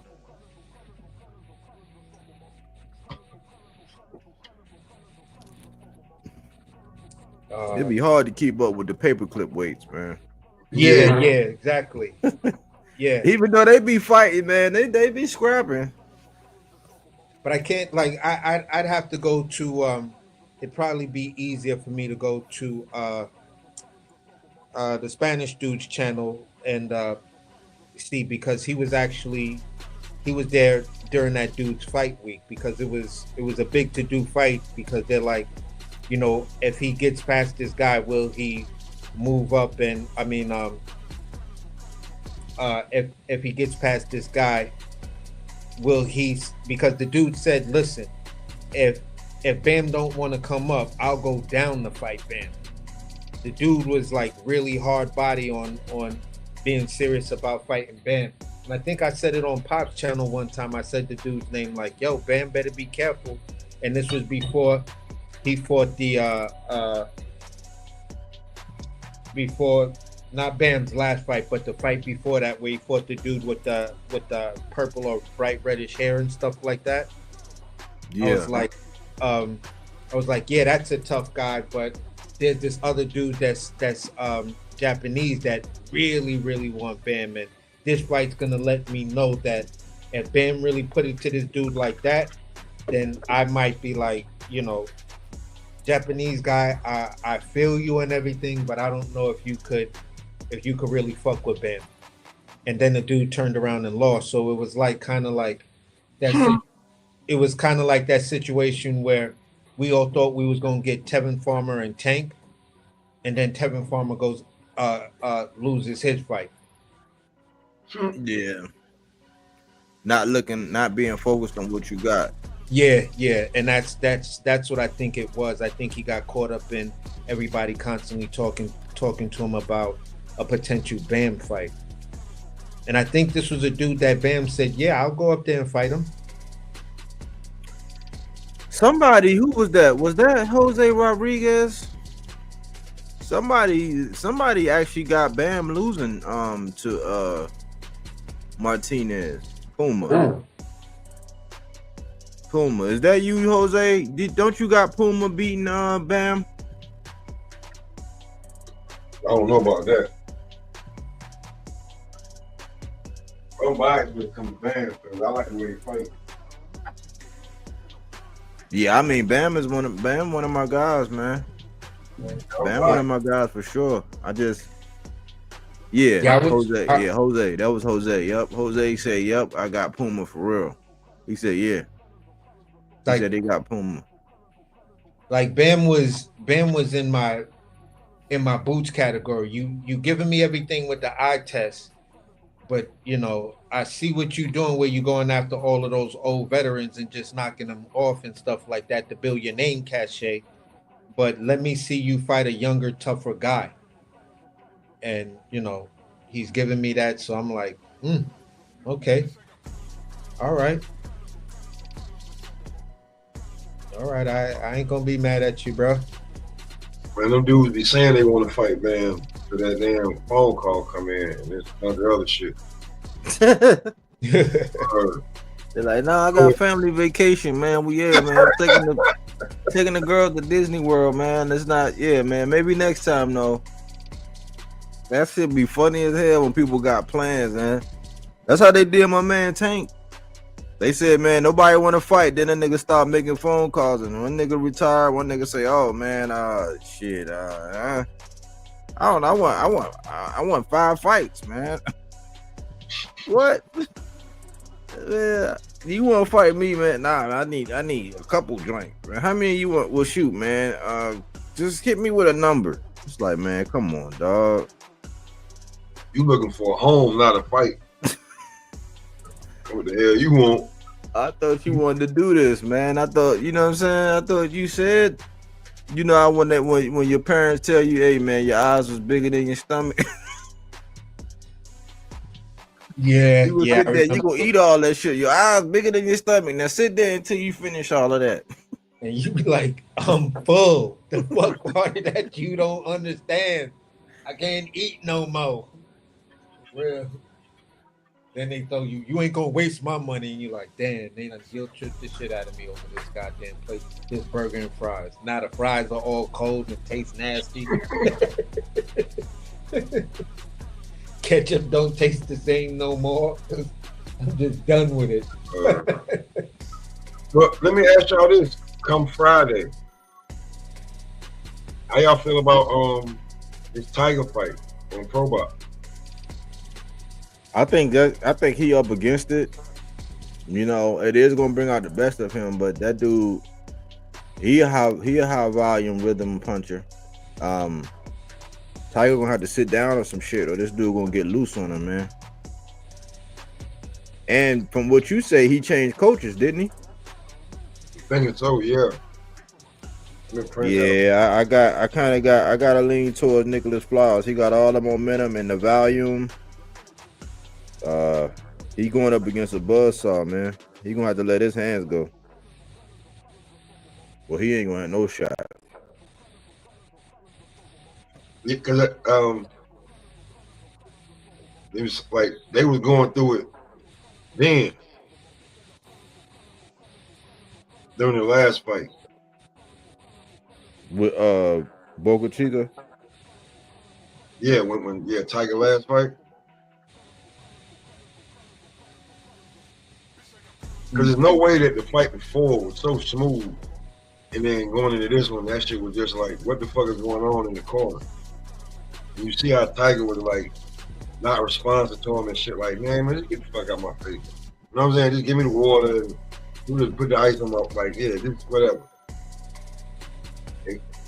So that's why you gotta you like. That's why I'm kind of concerned with Lubin, but I'm not now because he said K. Karoma was somebody that was there with him in the amateurs. So I'm like, okay, well, I think Tiger went back to his roots.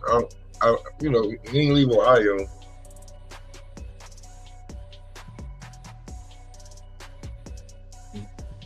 Yeah, so that's gonna be a good scrap, man. That's in a couple days, man. This Tuesday. Yeah. A free fight. Pro Box, man. It's like Pro Box is only thing bad about Pro Box is Paulie Malignaggi, man. Huh. About the only thing bad I can say about Pro Box is their affiliation with Paulie, man. They get rid of that motherfucker, then you know. He said, look, I got flaws putting putts on Tiger. They probably meant to put pause. Pause. Yeah, man. It's I can need this fight to get him to the rankings. That's flaws is. But I'm thinking one of them was probably going to one of them going to have to see AC guy. Polanco. Yeah. Because I'm pretty sure Nicholas Flaws was offered. Either Polanco was offered Nicholas Flaws, one of them, but it was supposed to be Polanco and Flaws, but I don't know what happened. I ain't got no damn. I mean, yeah, you still Kenshiro Taraji. That's the dude name. Kenshiro Taraji. That's who I was talking about. At what weight class? At 115? I think he's at 118. I think Bam will knock him out. I don't even know who he is. Now, I actually found him because I was just scrolling down the CompuBox stats because I was talking to Body about some things, and we were I'm just looking at, you know, jabs and punches landed and stuff like that just to run some stats. And in the category of averages jab thrown per round, Kenshiro Taraji's number 1 with 39.1. Williams Zepeda number 2 with 38.7. Genturo Nakatani is number 3, 36.5. Joe Joyce is 35.6. Errol Spence, 35.3. Joshua Franco, 35.1. Carlos Cordres, I hope I'm not mispronouncing your name too bad, 34.3. Regis Prograis, 34. Dimitri Bivol, 33.6. He dropped a lot. Callum Smith, 32.1. Dimitri Bivol name used to be the one at the top. Step up in competition. You don't leave yourself out there no damn more. Yeah, and he hadn't been fighting as he ain't been fighting as often either. Yeah, so you know, it's tripping me out and stuff like that because it's got a lot of stats, but I'm also looking at it like I've seen many more active fighters. Why does this list have so many inactive fighters? What are the numbers of fighters that we're looking at that they haven't been able to pass some of these stats that are here, so the names are remaining? You feel what I'm saying? But Bam is in a lot of categories, and he's leading a lot of categories. Power punches connected, Bam is number 1, 48.8. Jab connected percentage, Bam leads the pack over David Benavidez with 27.1. You know, they got Deontay Wilder at number 3 with 25.8.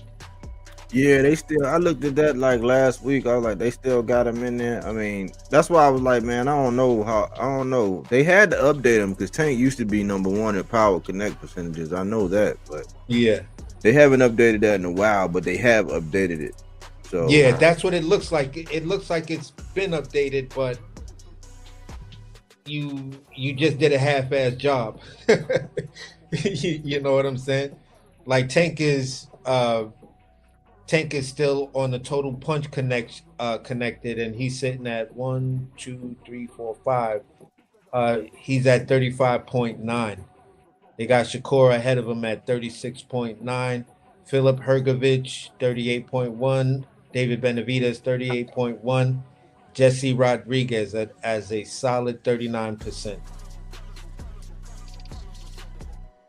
So he said, tell AC Taraji fights at 112 and he just lost his belt. Yeah. So it was Taraji. So it was, yeah. Fight at 112?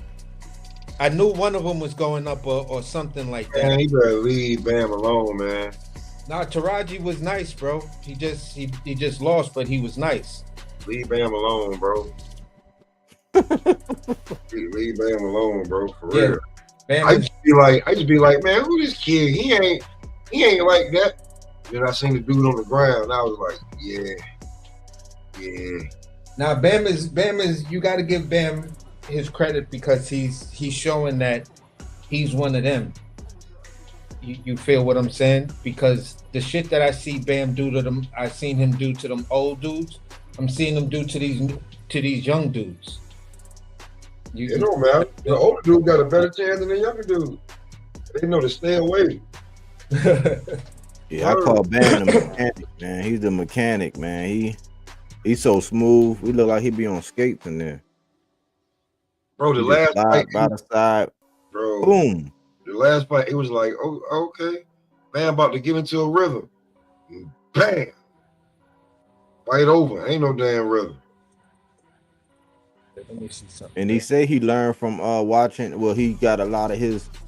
He used to watch Lomachenko, so that's how he be flanking. But he's smoother than Loma. Like, imagine, man.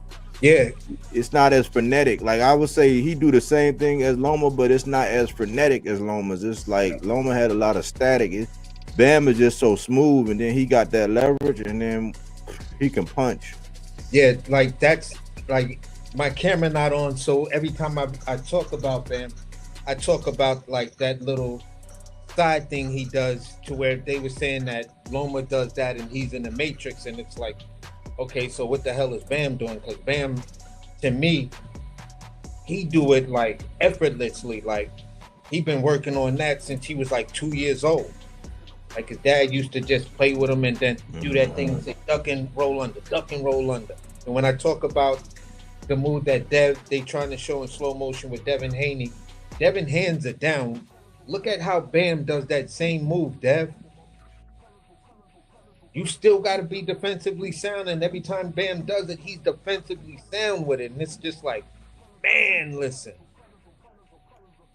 You know what's so funny about Bam is, like, he still will get caught every now and again, and he'll wind up on the ground, and he'll laugh at himself, and then you're like, okay, fuck it, okay, this time let me go in here and do what I need to do, and then it's over. Yeah. So I could have won like $3,000 one day on Bam. I picked the round. I picked that he was gonna. I picked the round that was going to happen. I picked that he was going to drop him in a round, but I had the last. I think I had the last minute of the round, and he did it in the first minute of the round. Yo, you know Bam fought at 126? He had one fight at 126 pounds. But I had to look up his box rec because I was like, wait. When all of this was going on, I know for a fact Bam wasn't at 115 yet. Bam was at the lower weight.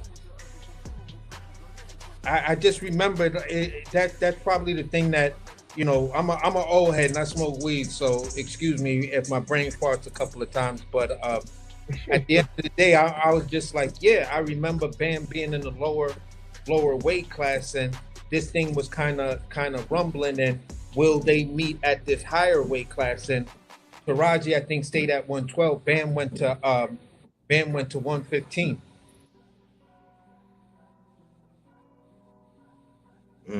Well, tell him going up there and get his ass whipped. Go ahead. Just like somebody else I know. Go and get what you're asking for. Yeah, but I at this point, the way in the manner that Taraji lost, based on because I don't think there's any US footage of it, but just in the explanation of how he lost, it's just stated that nah, you got nothing for Bam, bro. If that's just a bad night at the office, all right, you need to go do some stuff, clean that up, and then try to revisit that if it's still on the table. But as it is right now, Bam is no. That boy's gonna hurt you. I'm gonna tell you who nice, man. He lost to Inouye one time, but let me make sure this is the guy. This dude is nice. Is he still boxing?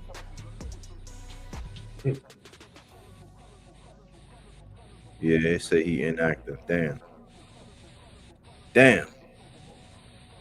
Emmanuel Rodriguez, man. Puerto Rican, man. Bantamweight. He got stopped by Inouye with a body shot. He was in excruciating pain, but like after that fight, He went on, man, and he fought Gary Antonio Russell. Oh, Man. okay. Is that the one that fought him twice? He fought Gary Antonio up, man. I ain't gonna even lie, bro. I was like, man, that one. I was like, yeah, I thought I was in there acting like that was my son. I was like, man, stop this. I was like, man, stop this shit. Yo, I don't think I saw the highlights of that shit. And like when you watch the fight, I don't know what to say about him. I don't know if he not listening or he don't have the talent. I haven't seen him. Did he fight after? He fought him twice, right? Yeah. Has he fought since then? He has. He came back. I didn't see it. He came back. He had 2 fights since then. He got a knockout in 2024, and then he won. He had a fight in August, but I hadn't seen him. But yeah, I thought he was going to retire because I was like, man. But you know what? I think he had a knee brace on, and I'm like, are you hurt? Because I'm like, why are you fighting if you're hurt? Because you know what I'm saying? Like, I got something I'm gonna show y'all one day, man. He got one of the most devastating combinations I've ever seen on video, bro. I thought you know how somebody, if you hit somebody and it look like their head spin all the way around. Uh-huh. He hit somebody with some shit like that. To where like I thought like the way he fell, the way dude head spun around, the way Buddy fell out, you thought he unallowed Buddy, man. I was like, man, I ain't never seen nobody set up a combination like that ever in my life. And the way he caught him, like that shit didn't even look real. I'm gonna show y'all. I'm gonna send it to y'all. But yeah, man. I'm gonna wrap this one up, man. Y'all, what y'all wanna land with, man? I think we covered everything, man. Yeah, you pretty much covered everything. Yeah, pretty much everything. AC, I'm gonna text you in a little bit. All right, for sure. Some funny shit. Uh-oh. Funny shit. I ain't even gotta tell you. I can just show. I'm gonna point you in the direction. Just watch you laugh. Oh God. All right, y'all. Shit. Yeah. I don't know if I'm gonna be on tomorrow or not, but if something pop up, man, I'll let y'all know. Yeah, but at the end of the day, it was a great show. I just lost time in trying to move this cable and extend this the fucking wire and shit like that. So my TV and all of that stuff is over, and I got a blank wall behind me because I'm trying to make moves and stuff like that to show my wall. I mean, to have my camera on as well, and then I wanted to be in front of a wall because that screen you got going on in the background. Mm-hmm. One of them said that if it's a blank wall behind you, it works a little bit better. It's a little bit more seamless. Yeah, yeah. So I rearranged everything and stuff like that. So yeah, but it was still a great cook, man. And you know, on to the next one. Body Pop, salute, man. On to the next one, bro. Yeah, man. Hope you start pulling up more over here, man. Get the link and we just start cooking. Cause I be working second shift now, man. Okay. Or I'm off today, but yeah, I be working second shift now. Oh, all right. That's what's up. So on to the next one, fellas. All right, man. Y'all have a good evening. You too, man. I'll let y'all. All right. Yeah, man. We wanted to put one in the books for these guys, man. These guys, as much as people say they love boxing and they all about the sport, they just talk about the same things every day. So we try to touch on a little bit of everybody, man. Give a little bit of everybody their shine. Get people thoughts. You know, I know we're a little ways away. You know, we got a little time. You know, but these fights are coming, so we wanted to get your intermediate thoughts on these fights, man, and just maul it around. But I think this is gonna be an excellent fight, man. A chess match. You know what I'm saying? the biggest of the little guys. You know what I'm saying? Where they got speed, they got power, they got IQ, they can make adjustments. High level chess match going on here, you know. So that's on the Pitbull and Roach. All right, Jose Rodriguez, and salute to everybody who came in. Jose Rodriguez, Johnny Allison, Boom, Smoke, AC, Honeybee, Thomas Hill. Who else? See, Thomas Hill, CJ Rich stopped in for a second.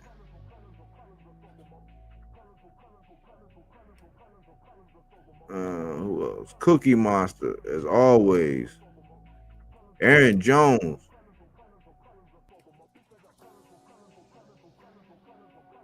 I think I got everybody. His twin. I appreciate everybody who stopped by, man, and said what's up to me, man. If you catch this on the playback, talk to me, holler at me. I talk back. Fruits and veggies, not that Reggie. Fact-based content, not opinion-based, even though we have ours. All it takes for evil to prevail is for grown men and women to remain silent, so we speak to these things. Much love and support and positive vibes to my man Tank, man. It's going to be all right, brother. Keep your head up. Stay out the newspaper clippings, man. You know what I'm saying? It's going to be all right, brother. Anyways, thanks for choosing Bodywork Boxing. But we don't take things for face value. We do that body work. He didn't want to box. He wanted to actually prove that he could punch with you. He was like, what the fuck is this nigga, right? Oh, okay. You want to go to sleep. You tired. Welcome to